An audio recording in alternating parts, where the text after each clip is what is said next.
কোন ভাই আছেন আপনারা হাতখানা সর্বপ্রথম বাড়াই দিবেন যে আল্লাহর রাহে আল্লাহর ভয়ের জন্য আমি আমার হাতখানা উদ্ভাসিত করে দিলাম, আমি এবার হাতখানা ছুঁয়ে দিলাম, আমি আমার হাতখানা দান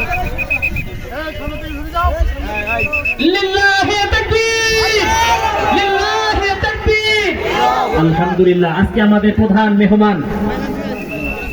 প্রধান মেহমান সুদূর গাইবান্ধা থেকে আমাদের মাঝে আসছেন গোলাম রব্বানী সাহেব, জনাব আহমদ মাওলানা গোলাম রব্বানী সাহেব তিনি আমাদের মাঝে আসছেন।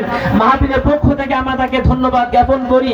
আল্লাহ পাক তার হায়াত দারাজ করুন, আল্লাহ পাক তার হায়াত দারাজ করুন। আমরা শুনে আছি আল্লাহুম্মা আমিন। সম্মানিত ভাইরা আমার, আমাদের মাঝে আমাদের প্রধান মেহমান চলে এসেছেন। আমরা তার গর্ব আলোচনা ইনশাআল্লাহ আমরা শুনবো। আমি আবদার করতে চাই, আমার ভাইজান বলেন নাম কি? রনি পোল্ট্রি হাসারি 20 বস্তা সিমেন্ট। লিল্লাহি তাকবীর